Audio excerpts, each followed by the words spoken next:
Welcome back, folks. Welcome back to Dominant Mets Nation. Thank you as always for returning. Today we have a question. We have a very important question.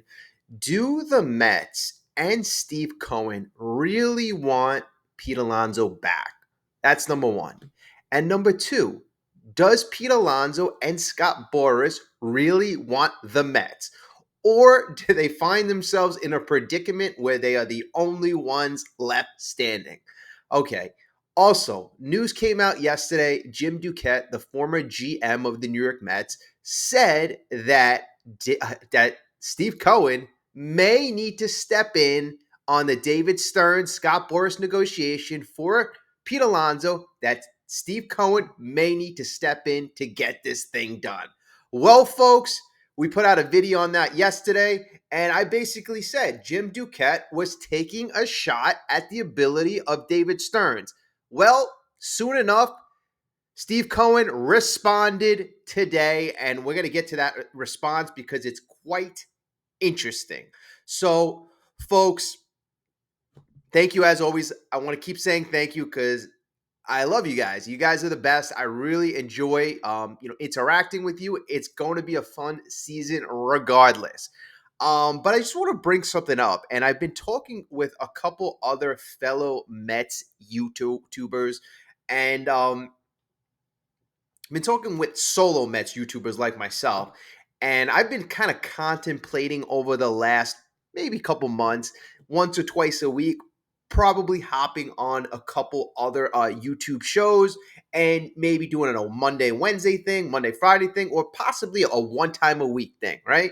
I've contacted a couple other Mets YouTubers, and we're bouncing ideas off of each other. But I said, you know what?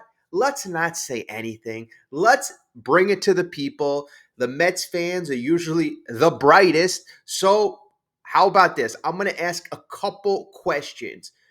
Um, and this was, I had the emphasis. I'll say, I was one of the initial people to throw this out there. So let me throw this question out there to you.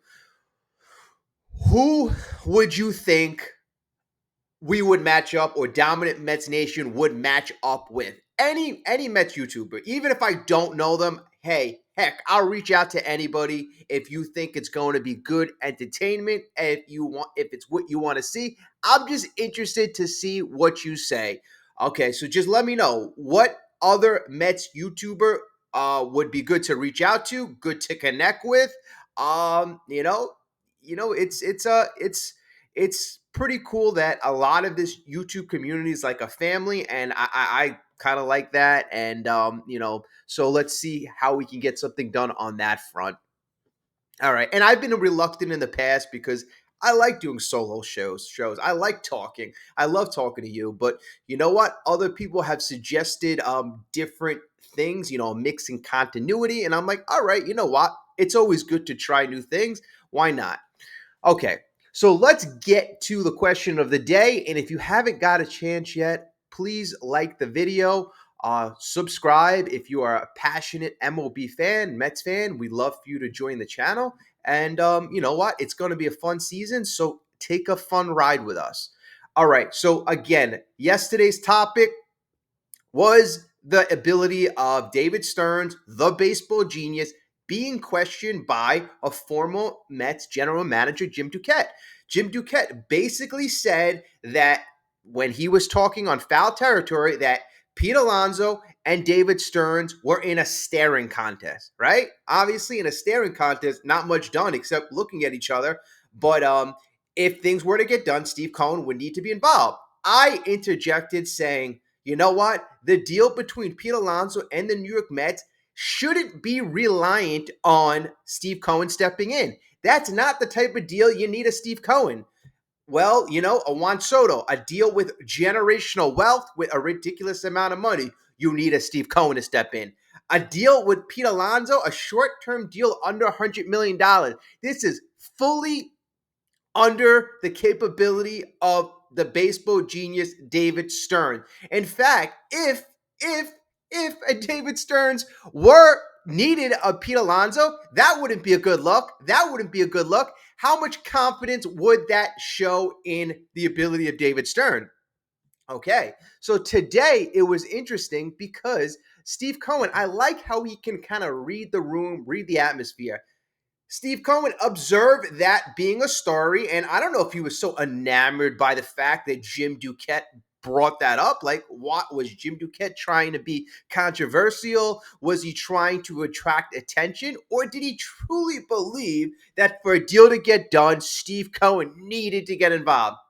I don't know. I don't know. I noticed Jim Duquette, his name has come to the forefront in a lot of the latest Pete Alonso news in the last couple of days. Jim Duquette is the one who basically said that Boris and Pete Alonso offered that 3-year exclusive deal to the Mets. And that happened about 6 days. And when that happened, I'm like, okay, this is very interesting. Let's see if things quickly progress from here. And in the last couple of days, crickets, crickets, crickets. So again, I asked the question, how interested are each teams in each other? All right. A question to think about as this video goes on. All right. But again, Steve Cohen today, he stepped up. He's commented on David Stearns and his ability to negotiate. All right. So Duquette, we already spoke about. He made that suggestion that Steve Cohen may eventually have to jump in regarding negotiations. But apparently, based on today's news, it sounds like Cohen won't be doing that anytime soon. Quote, according to league sources, Stearns and the Mets are holding the line on both length and dollars of their short-term offer, which includes an opt-out after the first year. SNY MLB insider Andy Martino said on Wednesday. The exact dollar figure is not known at this point. Of course, owner Steve Cohen is fully, and this is his response, owner Steve Cohen is fully supportive of Stearns' approach, according to sources with direct knowledge of his thinking. So David Stearns, the way he is approaching this situation and handling things, just consider that being Steve Cohen, because he has signed off on every single maneuver of David Stearns. So he is okay with it. He is okay with it. So that shouldn't be an issue. Martino also noted that the Mets do want Alonso back for the 2025 season and hope for a quick resolution. However, Martino echoed previous reports and said that New York could move 2024 breakout star Mark Vientos from his third base to first, and then give youngsters such as Brett Beatty and Luis Angel Acuna opportunities at third base this spring. Additionally, Martino thinks the Mets could bolster their lineup by re-signing free agent outfielder and 2024 clubhouse favorite Jesse Winker. Okay, so very interesting to note. Very interesting to note. See, by this being brought to the forefront by the suggestion that Vientos could be moved over to first and that the Mets have Brett Beatty, Ronnie Mauricio, Luis Angel Acuna is all designed to put pressure on the polar bear, all designed to put pressure on Scott Boras. The Mets, David Stearns, would be perfectly comfortable going with Brett Beatty, Ronnie Mauricio, Mark Vientos infield. That's the philosophy of Stearns. He comes from a small market, and that's what kind of small markets do. A big guy like Pete Alonso, who's looking for a lot of money, fine. You want to move on? We got prospects that we love to see play. Ronnie Mauricio, honestly, I'd love to see him play. Luis Angel Acuna, we saw him play the last 2 weeks of the year. Don't tell me that you weren't excited about that. In fact, a lot of you were disappointed that he didn't play more in the playoffs, but it kind of helped that the Mets were able to thrive. So that story never really took on any legs. But nonetheless, seeing a guy like Acuna flourish throughout the season, getting opportunities to play, that is something that I'd like to see as well. But if the Mets see themselves as a championship team, you would like proven talent like Pete Alonso there at first base to solidify that position. And then you would like the guys to maybe switch out between outfield position and second base. You could play the youngsters there. Okay. But it's out there and it's put out there to put pressure on Scott Boras and put pressure on Pete, saying, hey, we have options. We have options. Okay. Another thing is the Mets also mentioned today, kind of mentioned or intimated their interest in a potential Vladimir Guerrero. I don't want to say, obviously I was thinking a reunion, but that's Pete Alonso. But them getting together. But again, and I found that interesting. So today, many topics were coming out of the Mets side. Yeah, we don't mind going with the youngsters. And yeah, we would be hella interested in getting a Vladimir Guerrero Jr. So the Mets are basically saying, Pete Alonso, you got nobody out there. And to my knowledge, and many of the MLB insiders, every MLB insider that I've listened to, that I've read about, Andy Martino, John Heyman, every single MLB insider has no knowledge of any other offers to the polar bear. Nobody's interested. And that also goes back to the question, do the Mets really want the polar bear? Do they? And let me answer that question right now. I certainly believe the Mets want the polar bear for 2025, right? But I cannot be confident in saying they want him for 2026 or 2027, right? Maybe that would be dependent on how he performs in 2025. Maybe that would be dependent if they were able to see the development of Ryan Clifford, Ronnie Mauricio, Brett Beatty. If those guys do not flourish, maybe then you would say, okay, let's have Pete for another season. I think the New York Mets right now are very, very comfortable if Pete signed a 1-year deal or a 2-year deal, maybe a 2-year deal. The fact of the matter is, when this all started, Pete was looking for a 6 to 8-year deal, 7-year deal. That was what the Mets offered him last year. And it's kind of sad that, Pete Alonso didn't take the deal. I mean, I have to believe he didn't get the right advice at the time. He probably spoke to his agents. Maybe he shopped elsewhere. Maybe, because I know he was with another agent at the time. Maybe he made that phone call to Scott Boras when he wasn't with him saying, hey, I'm thinking about leaving agencies. This is my current offer. Do you think we could do better? Maybe at that time, Scott Boras says, heck yeah, we could do a lot better.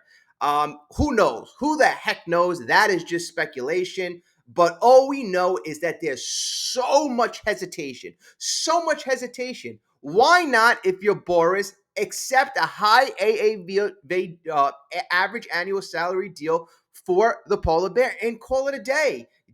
That's worked in many other situations. Not many other, but a couple good recent situations. Matt Chapman, Blake Snell, two of the most recent situations. Those guys took those short-term high AAV deals, and then they were able to perform. But on the Boras Pete Alonso side, how much worry is there that Pete Alonso potentially will not perform? And how much worry that if Pete Alonso doesn't get that, now I think they're worried about Pete Alonso getting a 3-year deal. I mean, if you're David Stearns, I don't think you're going to be bidding against yourself. I don't think you want to bid against yourself. I think there's such a temptation right now to get this deal as low average annual salary and as low terms. I mean, why would you give him a bunch of years? Why would you give him a high average annual salary? And Will Salmon, I remember a day after the news came out that Pete Alonso was giving the Mets that exclusive opportunity. Will Salmon said, you know what? His prediction would be that the Mets would get the deal done at 3 years, 93 point some odd million dollars, because that would give the polar bear an average annual salary of 31 point something million. And that would be the highest average annual salary of a first baseman. So, at the time, again, I thought that was questionable because, what has Pete done as of late to deserve a record-breaking contract. I mean, when Miguel Cabrera got that contract, it was coming off of the Triple Crown. He was the best of the best. I mean, a top 5 hitter, top 3 player in the game. That's when Miguel Cabrera got that contract. Pete Alonso is coming off a very pedestrian year. And I'm one that thinks Pete still has something left in the tank, but I'm also one to believe history. And history shows that these big plotting first basemen, no matter who you are, no matter if you're Miguel Cabrera, a Todd Helton, an Albert Pujols, a Ryan Howard, the list goes on and on. These big first basemen get old, and they get old quick. Chris Davis, they get old quick. I mean, and I'm not talking about mid-30s. I'm talking about these guys are getting old, like 31, 32. And you already see a notable decline. I mean, a lot of us fans are used to us saying that Pete Alonso this year, Pete Alonso hit 35 home runs, 90 RBIs. That was great production.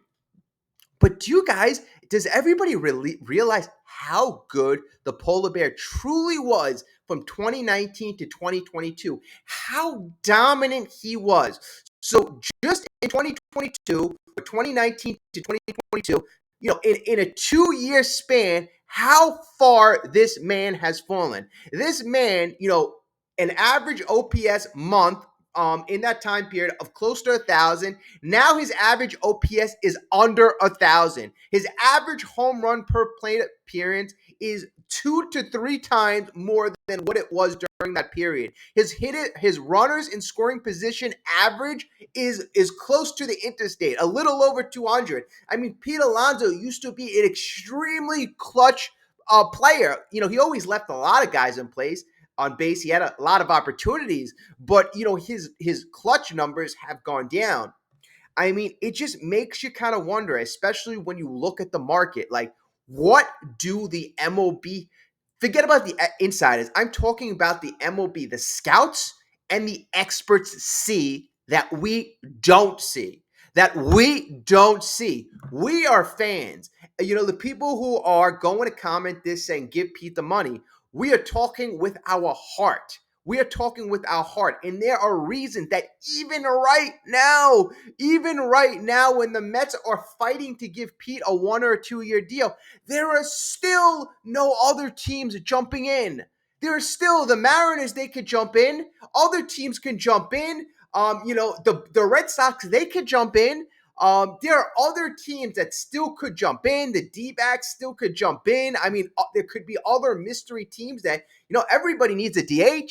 I mean, even if you want to make him a high-paid DH, I don't know if Pete would want to do that, but if it's a great blowout deal, I'm pretty sure Pete would consider the option.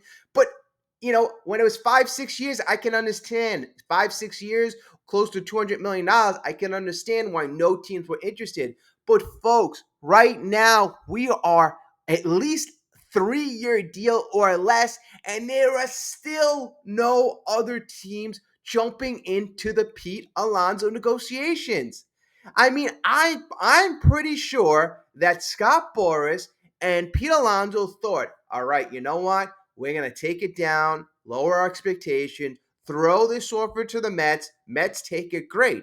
And if Mets don't take the bait, I'm sure other teams will jump in on that level. And nobody has. So it's a very sad state of affairs, but I'm one to believe things happen for a reason. And is Pete like other first basemen ahead of him just in that regular getting old quick stage? Or is there something identifiable? Because, Pete, I always trace it back in the beginning of 2023. He looked pretty decent. I think he had close to 20 home runs going into June, around 20 home runs. Then he got hit by Charlie Morton. And then he started having a lot of trouble. He had his worst month of his entire career in June. I think he came back way too early with that injury. But are there lingering effects to that wrist injury? I mean, wrist is very, very important when you talk about the mechanics of swinging and generating power. And and if so, is that known in MLB circles? Because Pete Alonso is not the same polar bear from that 2019 to 2022 stretch. He's a completely different type of player. And us Mets fans, we look at him favorably. I look at him like that 52, 53 home run guy from 2019. I look at him as being able to drive in 120 plus runs. But do we have to lower expectation? I mean, Pete Alonso literally played in 162 games last year and didn't hit 35 home runs. Didn't have an OPS of over 800.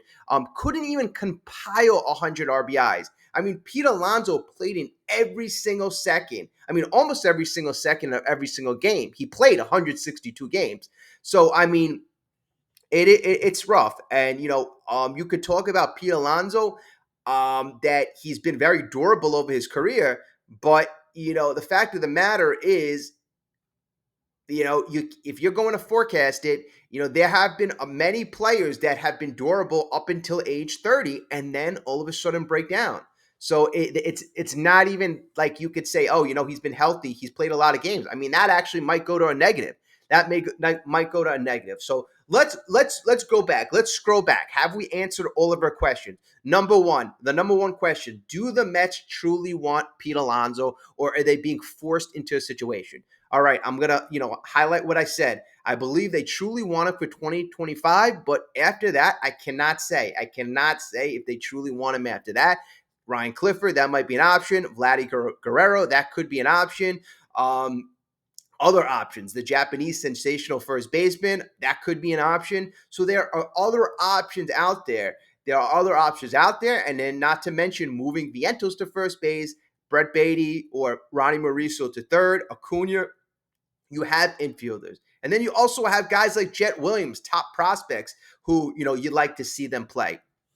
All right. So that's why I don't think David Stearns and the Mets see any pressure. And I believe wholeheartedly they have all the leverage in the world right now. The only time Scott Boras and Pete Alonso get a bit of leverage is if another team jumps in. But I don't see any other teams jumping over to jump in the Pete Alonso sweepstakes. And then because you got to remember, if a team were to jump in, they'd have to give up draft capital. And then also, other teams observe the New York Mets, and the New York Mets know Pete Alonso best, and they see how reluctant the New York Mets are to re-signing the polar bear. That's not going to instill confidence in potential outside suitors. So it's a very, very interesting dynamic. Okay, so we've answered our first question.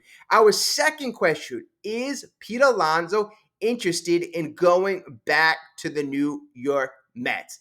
Now, I'm going to almost answer this in the same question. I believe he is interested in playing for the Mets at this point, for the 2025 season. He knows that if he can have a great productive year, next year the qualifying offer will not be attached to him.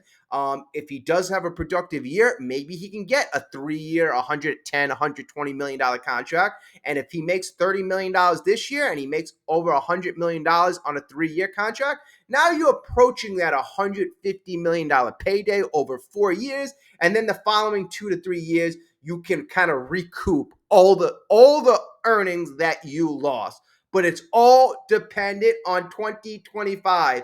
If Pete Alonso goes like this in 2025, I mean, then that potential 7-year, $158 million contract will be something that probably Pete Alonso thinks about for the rest of his life. Michael Conforto, he was in that situation. Michael Conforto got hurt. Pete Alonso, he's in a similar situation. Maybe he won't get hurt, but potentially he can just get old. We all hope not. We all hope that Pete can hang on and be that, career Met who hits, close to 500 home runs, wins a couple of championships. I love that. I would love to see the polar bear do that, grow, even be a DH, even fill out that David Ortiz role. How successful was David Ortiz? I love to see Ryan Clifford at first base. I love to see Pete Alonso as a DH. I love to see Vientos at third. I love to see Acuna at second. I love to see, Beatty potentially, I don't know. You have to fit him in somewhere. Maybe play Beatty at third, Ronnie Mauricio in the outfield, get a little creative. What I'm trying to say is I love to see our youngsters develop and turn into great, productive major league players. Mark Vientos this year was extremely kind of unexpected. I thought he had this potential, but when you saw him play in the playoffs, I mean, not only was this guy good, he was clutch. He was clutch, and it kind of really surprised me how quickly he did well this first season. Okay, so those two questions are asked.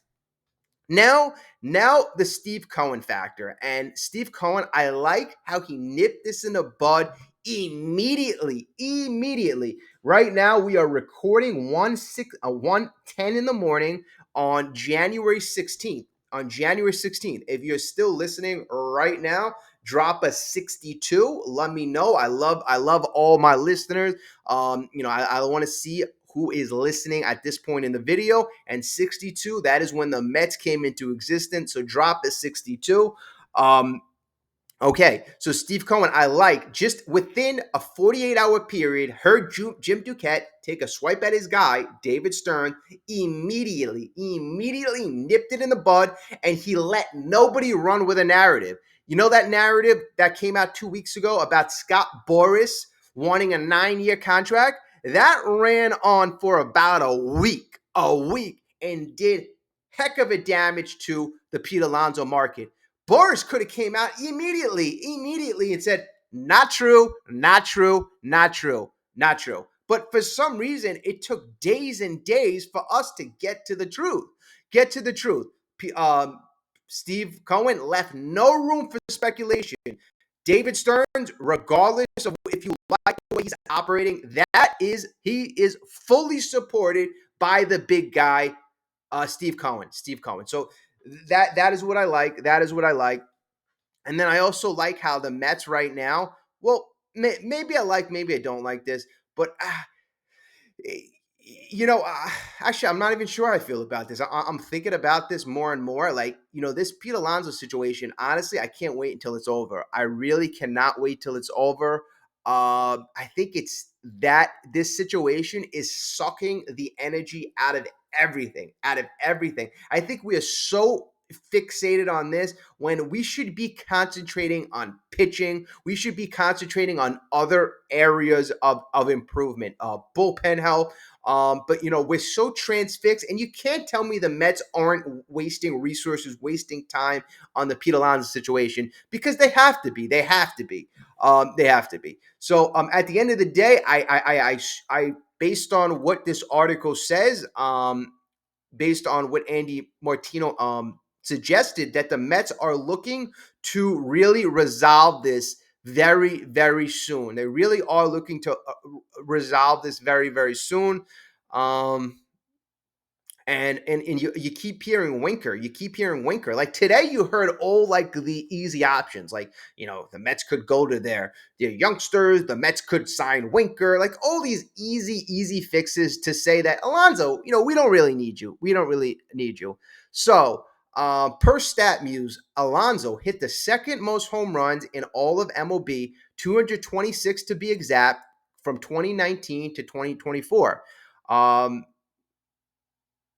And the funny thing, this article says, it's also worth mentioning that the polar bear is beloved among paying customers who are starting to wonder if Alonso is actually wanted back by those running the Mets. I mean, I'm literally just reading this article right now, but that's what I'm speculating as well. Duquette and others have pointed out that Stearns has no real big reason to bid against himself after other teams addressed first base via other moves earlier this offseason. And that's also quite interesting as well. How many teams, addressed their first base situation?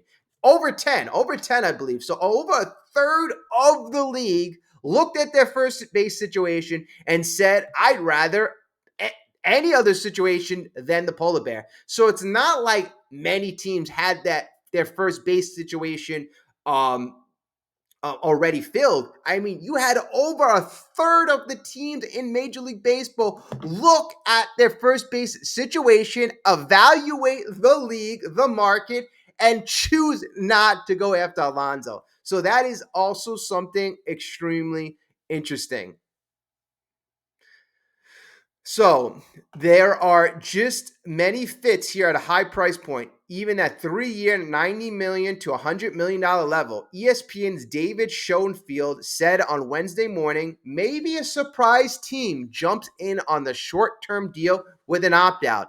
But in the end, it still feels like the Mets. A $100 million plus deal seems doubtful, but New York is where Alonso belongs, where the fans love him, and he'll certainly have fun hitting behind Juan Soto.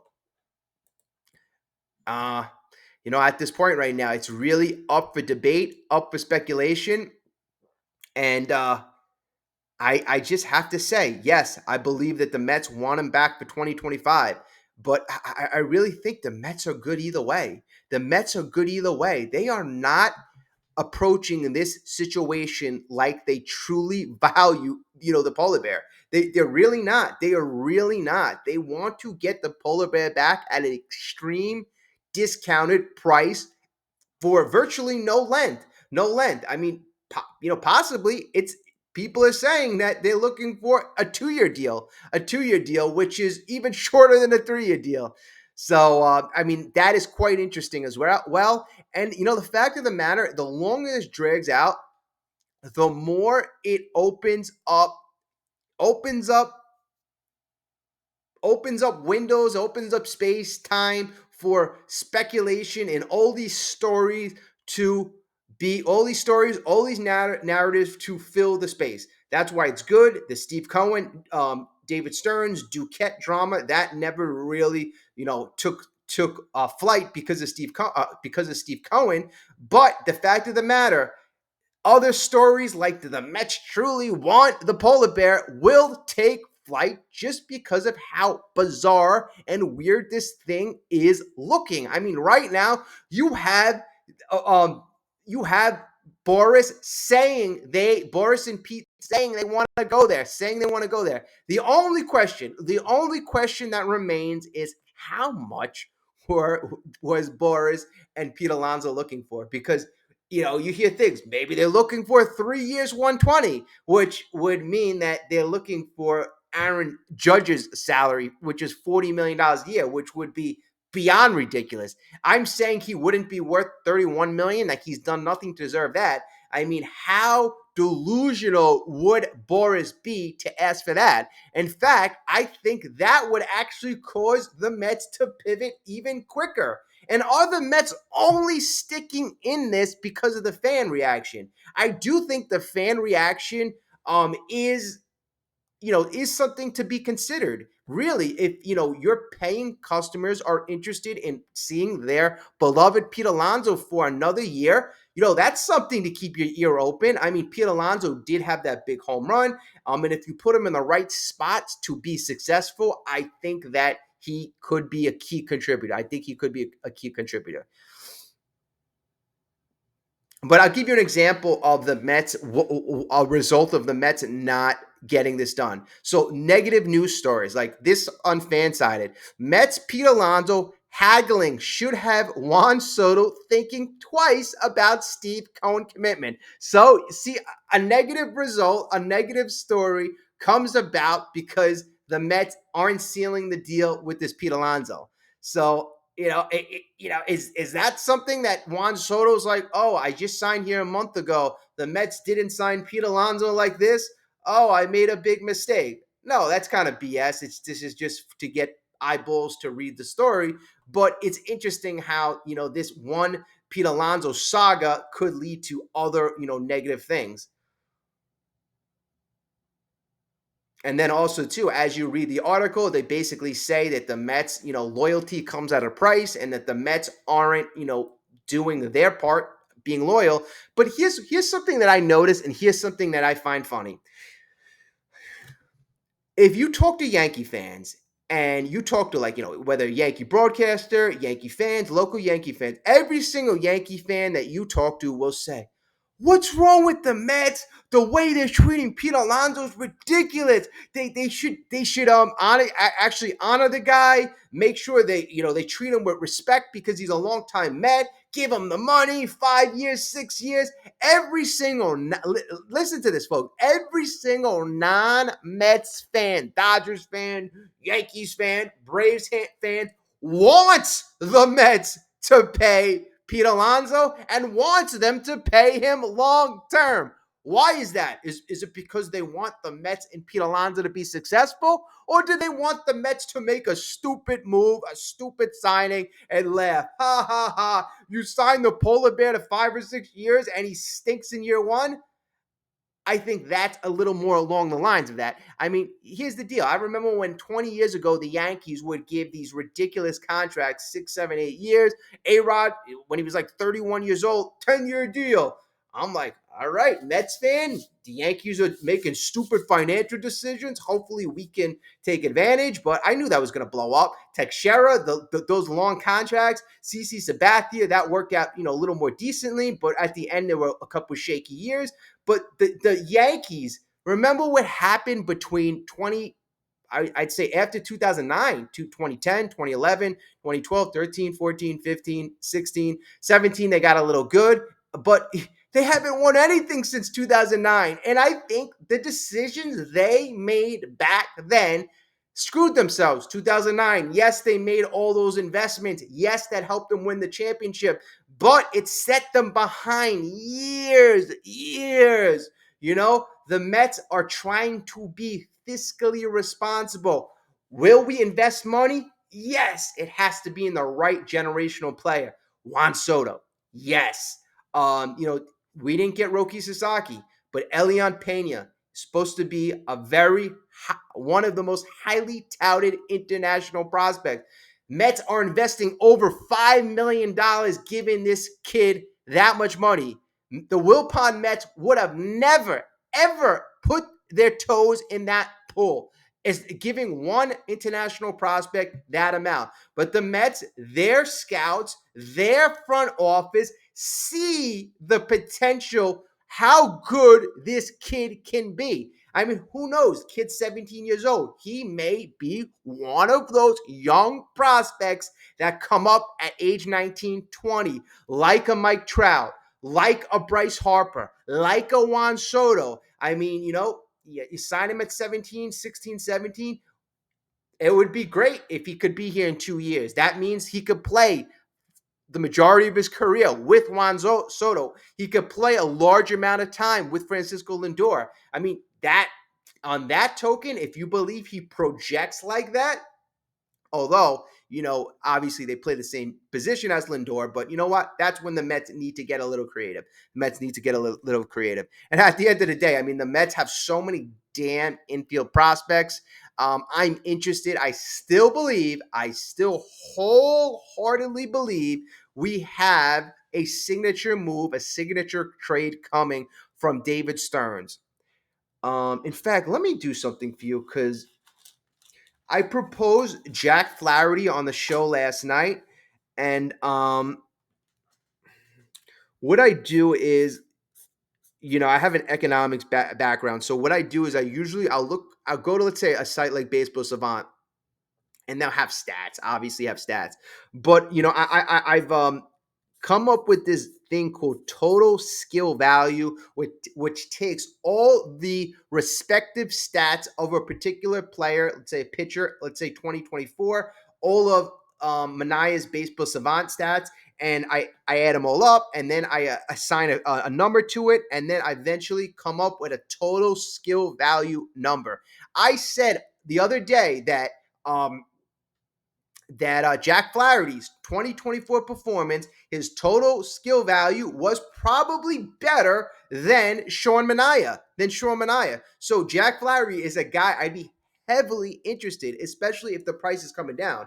In fact, right now, let me get you their total skill value. I'm going to give you the total skill value of Sean Manaea and the total skill value of Jack Flaherty. So hang on there. I'm going to do a little bit of calculations, and I will be right back. Of course, you're not going to see a gap because I'm going to get you that answer right about now. All right, folks, I got your answer. Thank you so much for sticking around. This is the beauty of editing. Okay, so Sean Manaea, I went to the Baseball Savant page, and Sean Manaea, I looked at his 2024, his stats, expected ERA, expected batting average, fastball velocity, average exit velocity, chase percentage. So I went through that list, and His highest stat was his extension, which was 96, and his lowest stat was his ground ball percentage and his fastball velocity. That got a grade of 23. So his total skill level, when you look at all these factors, he has a total skill level of 54. 54. Now I looked at Mr. Jack Flaherty. Jack Flaherty. I went through the same stats. I looked at his high stat category was the whiff percentage at 91, and his fastball velocity was the low stat category at 35. 91 being 41 points above league average, and when he got a 35 for fastball velocity, that would be about 15 points below league average. So when I look at his total skill value, it was significantly higher. His total skill value is 72. 72, which is 22 points above league average. And that is an average of all his, basically his stats. Now, Sean Manaea had a great year, but his total skill value was 54. So it's a little fun little formula that I put to evaluate the total skill value of players. I did that a couple of days ago with Pete Alonso. I did that with a couple other players comparison. I mean, if I did that with an Aaron Judge, you'd see his total skill value would probably be close to 90. So the better player, usually the more talented player, would have a higher total skill value. Quite obvious. And some guys that don't have the numbers have the potential, have the advanced metrics, their total skill values are high, but their output isn't as high. It just tells me that they're, they have unrealized talent. And maybe in the case of a Sean Manaea, where his numbers are pretty decent and his total skill value is a little low, kind of shows you that he may be an overachiever, or, it's hard to kind of determine because, as we remember, Sean Manaea changed everything in the midseason. He went to the sidearm level. He started changing his and tweaking everything. So if you have a full year of him throwing sidearm, a full year of change mechanics, probably this number would probably be a little more accurate of over 60. But you include the first half before you made the changes. All right, whatever. It is what it is. It is what it is. I'm still one to believe Jack Flaherty would be an awesome addition, and I'd love to get him in that pitching lab. I mean, his lowest stat is fastball velocity, and, he's got that nasty knuckle curve. He's got one of the best breaking balls in the game. If he's a guy that you put in that baseball lab, you get a couple more miles per hour on that. Another one of his stats that are low is ground ball percentage.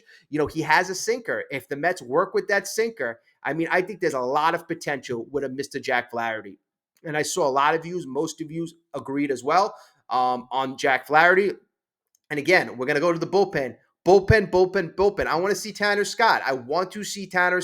The Mets need to make that bullpen a dynamic weapon. If they're not going to be able to compete on the starting rotation, then you shorten games. You have an elite bullpen. The Mets already have a leg up with Edwin Diaz. If they get a Tanner Scott, that just automatically makes them like a top 3 bullpen, automatically, without doing anything else. Because it puts every one of their other relievers in a better position. Jose Budo, he's a 6th, 7th inning guy. Then if you decide to really, go to that next level, there are other relievers that the Mets could sign, other top level guys. So thank you so much for listening. Again, drop a 62. Let me know you listened all the way to the end. Let me know. I know I asked you a lot this video. I asked you a lot. I asked you about Mets YouTubers. I asked you about all these questions about Steve Cohen. Oh my God, David Stearns. So I feel bad I put you to work, but you know what? We work together. So thank you so much. It's 1:30 in the morning. I got work at 6:30, so I'm gonna get going. I gotta get some sleep. So thank you so much. Appreciate each and every one of you. I love doing this because of you guys. Thank you. Appreciate it. Have a great night. Hopefully we got something to talk about pretty soon. It's been very slow these last couple of days. Last couple of weeks. Excuse me. Can't wait to opening day. I cannot wait to break down these games. But all right, I will talk to you soon. Can't complain. Got to be happy.